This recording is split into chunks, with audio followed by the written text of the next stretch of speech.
உன்னை இந்த மாதிரி நேரத்துல தனியா விட்டு அவன் எங்கம்மா போனா? ஐயோ ஐயா அம்மா, என்ன யாருமே ராணி முழுசா பாக்கலையா? என்ன ஐயோ ராணிய நல்லா பாருங்க, இங்க பாருங்க, ராணிக்கு வயிறு தெரியுது பாருங்க. அட,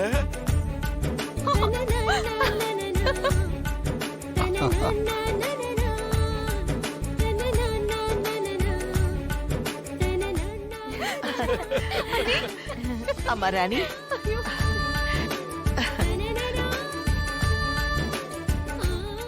அம்மா ராணி, நாங்கெல்லாம் இதுக்காக தான் இத்தனை நாள் காத்துக்கிட்டு இருந்தோம். இது எப்படி நாங்க கவனிக்காம விட்டோம்னே தெரியலையே. ரொம்ப சந்தோஷமா இருக்கு.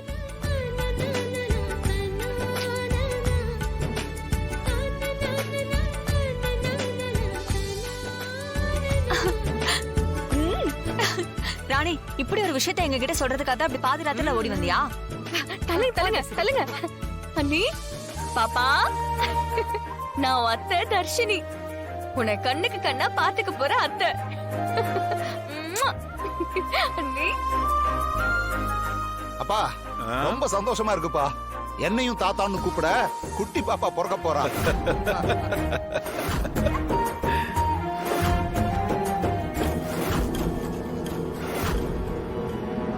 ராணி, உன் குழந்தைக்கு ஒத்த பெரியமா நான் தான்.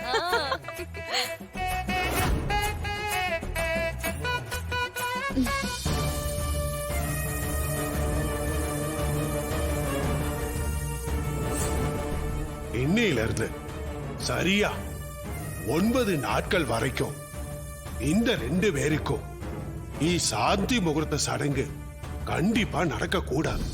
அதையும் மீறி நடந்தா பின்னே ராணி வயிற்றுல இருக்கிற குழந்தைக்கு மிகப்பெரிய ஆபத்து உண்டாகும்.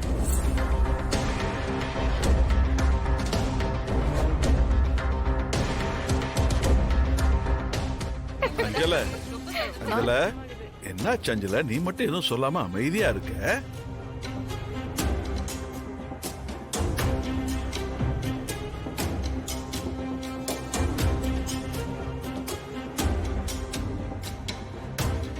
இல்லைங்க, நம்பூதிரி சொன்னதெல்லாம் யோசிச்சு பார்த்தேன்.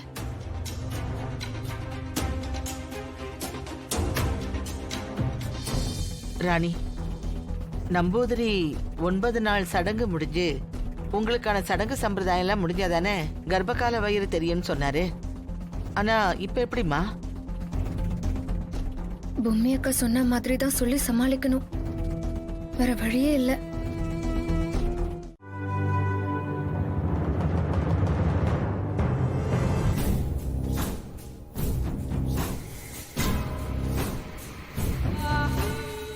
தமன்னா, அந்த யட்சினிக்கு அப்பவே போன் பண்ணியே, அதுக்கப்புறம் அவ திரும்ப உனக்கு போன் பண்ணாளா?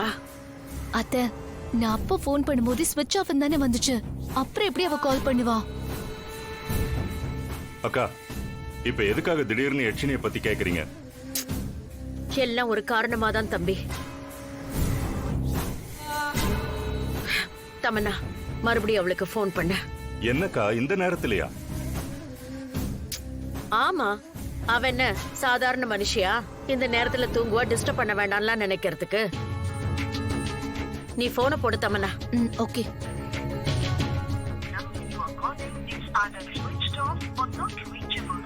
என்னாச்சு தமன்னா? அத்தை, இப்போ சுவிட்ச் ஆஃப் தான் வருது.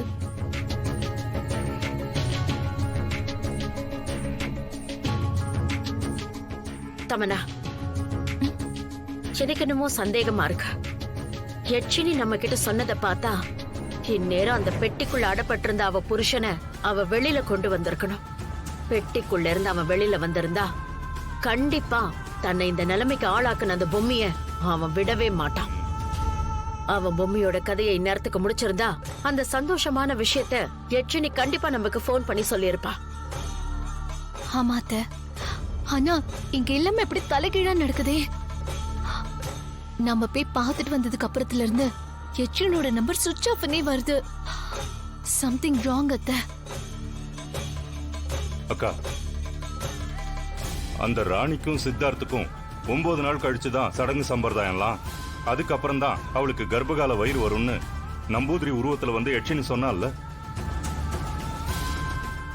ஆனா ராணிக்கு இப்பவே கர்ப்பகால வயிறு வெளியே வந்துருச்சு.